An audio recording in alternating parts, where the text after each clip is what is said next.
Hola chicos, bienvenidos a una nueva clase de Formación Ciudadana en tercero medio correspondiente a los reforzamientos de aprendizaje 2020. El año pasado fue un año complejo, pero este año lo daremos vuelta y volveremos con muchas más ganas a aprender.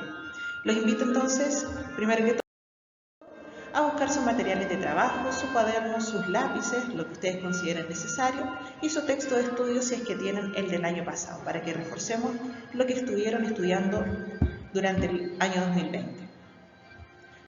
Para esta clase tenemos como objetivo identificar los fundamentos y atributos y dimensiones de la democracia y la ciudadanía, considerando las libertades fundamentales de las personas como un principio de estas y reconociendo sus implicancias en los deberes del Estado y en los derechos y responsabilidades ciudadanas. Por tanto, de este objetivo podemos distinguir varios conceptos que vamos a analizar, es decir, democracia, ciudadanía, las libertades como los derechos, y también los deberes del Estado. Por lo tanto, vamos a comenzar con lo primero. ¿Qué es el Estado? André Gariud, a principios de la década de 1970, lo definió del siguiente modo. Es una agrupación humana fijada en un territorio determinado y en la que existe un orden social, político y jurídico orientado hacia el bien común, establecido y mantenido por una autoridad dotada de poder de coerción.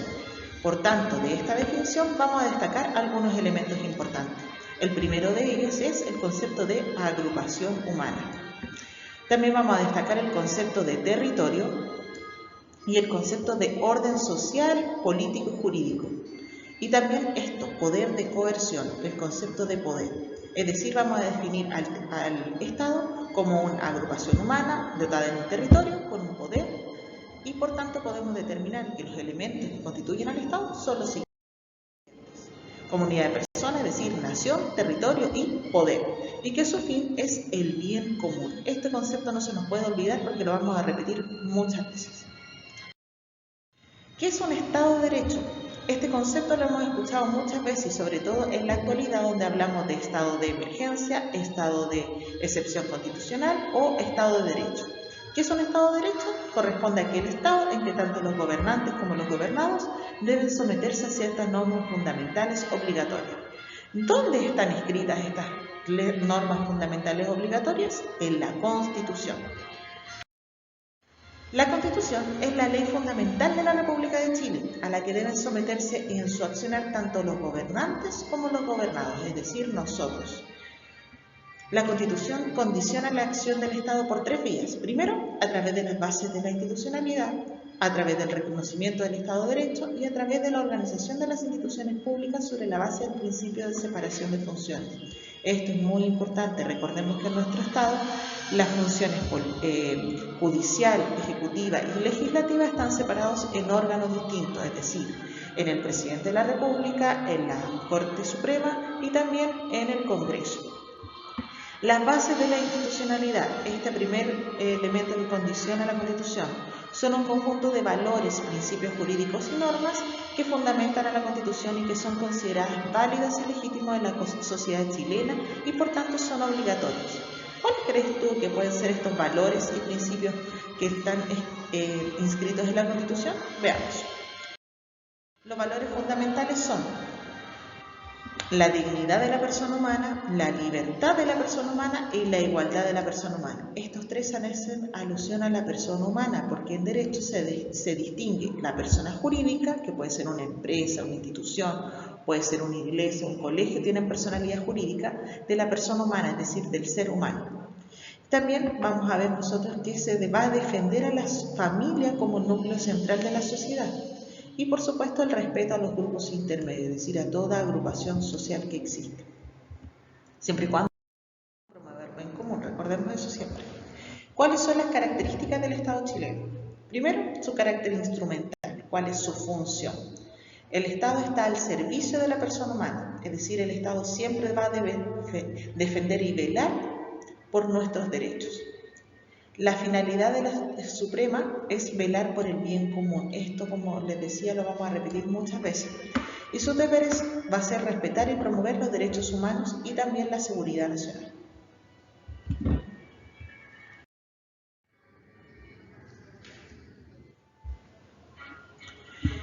Chile es una república democrática.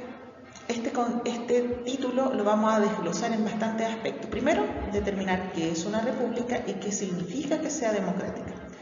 Una república es un régimen de gobierno que cumple con los siguientes principios. Primero, la separación de los poderes públicos, es decir, el poder ejecutivo, legislativo y judicial se encuentran separados tanto en funciones como en órganos. La elegibilidad de las autoridades, quiere decir que las autoridades en nuestro país son elegidas cada cierto tiempo y son cambiadas cada cierto tiempo. De ahí se distingue el de temporalidad. Y por supuesto la responsabilidad de las autoridades políticas. Cada cargo político en nuestro país tiene determinadas responsabilidades y funciones. Por tanto, es su deber velar también por el cumplimiento de estas funciones. ¿Qué es la democracia? El concepto de democracia es un concepto que proviene de la antigua Grecia y significa demos, es decir, pueblo, y kratos, que significa poder, autoridad o gobierno.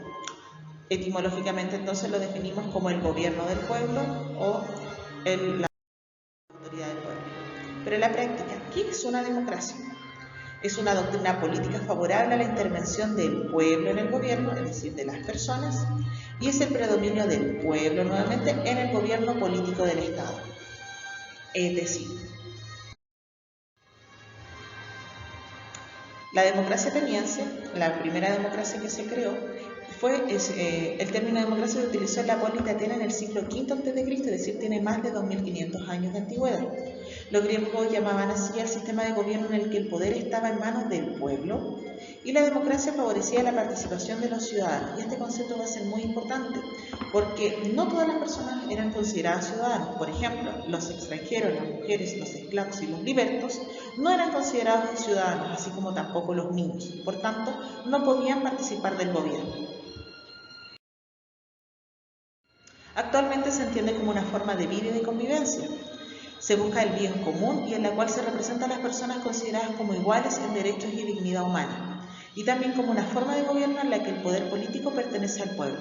Es decir, la democracia no corresponde solamente a un aspecto político, sino también tiene que ver con los asuntos de la ciudad. Recordemos que polis, el concepto donde surge la democracia, significa ciudad. Todo asunto que tenga que ver con los asuntos de la ciudad o de las personas es política y entonces se promueve una forma de vida democrática. De ahí que las conductas democráticas que debemos practicar es participar comprometidamente en los grupos e instancias en las que formemos partes, mantener relaciones respetuosas y tomar decisiones responsablemente. La participación política no es la única instancia de participación democrática, sino también la participación social, ya sea en alguna ONG, en algún grupo social que nosotros formemos parte. ¿Cuándo un gobierno es considerado plenamente democrático? Cuando existe soberanía popular, es decir, es el pueblo quien elige a sus gobernantes. Cuando se amplía la participación de las personas y se incentiva, se busca que las personas participen en instancias, ya sea a través de los cabildos comunales, ya sea a través de plebiscitos para distintas decisiones que se deban tomar, ya sea también a través de agrupaciones sociales, centro de madre, centro del adulto mayor, grupos de scout, grupos de la iglesia, son instancias de participación social. Se respeta a las personas en su dignidad y se busca, como siempre, promover el bien común. Nuevamente lo vamos a destacar. El principio básico de un gobierno democrático es defender, garantizar y promover el respeto a los derechos de los seres humanos. Y sobre esto vamos a hablar a continuación. ¿Qué son los derechos humanos?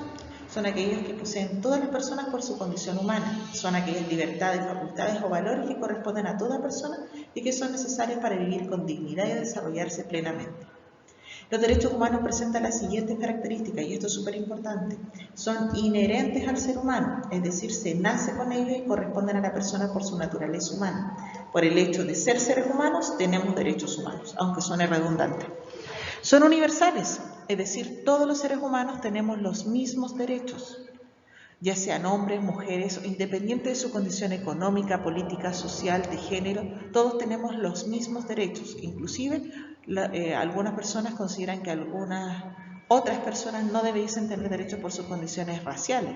Por lo tanto, ahí es donde vienen los derechos a enfatizar este aspecto de ser universales. Nadie puede ser esclavizado, por lo tanto vemos nosotros la importancia de defender que son universales. Son inalienables, es decir, no se pueden quitar ni se puede renunciar a ellos, porque son parte de la naturaleza humana. Los derechos humanos deben ser considerados también inviolables, es decir, no se deben quebrantar. Si se vulneran, la persona afectada puede exigir su reparación o compensación por el daño sufrido. Así que ojo con el respeto a los derechos humanos. La participación política en el sistema democrático. Dijimos que la participación política, la participación podía ser social o política, y en el caso de que política, es fundamental ya que uno de sus principios básicos es la soberanía popular. El pueblo delega su soberanía a las autoridades que lo representan y por tanto se debe incentivar que las personas elijan responsablemente a sus autoridades. Dice, Chile, por el hecho de ser una república democrática, promueve la participación política y esta corresponde a los ciudadanos. Ser ciudadano chileno te otorga los siguientes derechos. Primero, el derecho a sufragio. Las personas inscritas en los registros electorales tienen la obligación de presentarse a votar o a sufragar con el objetivo de elegir a sus representantes. También el derecho a optar a cargos públicos, presentándose como candidato a presidente, senador, diputado, alcalde, concejal u otros cargos de elección popular. También tiene el derecho a participar en algún partido político si así lo desea. Por lo tanto, una vez ya realizada toda esta clase, los invito a que escriban los apuntes correspondientes en su cuaderno y realicen el quiz adjunto. Cualquier duda, no duden, valga la redundancia, en comunicarse a través del correo electrónico con su profesor respectivo. Que tengan un muy buen día y recuerden seguir cuidándonos y manteniendo las medidas de higiene. Saludos, nos vemos en una próxima clase. Que esté muy bien.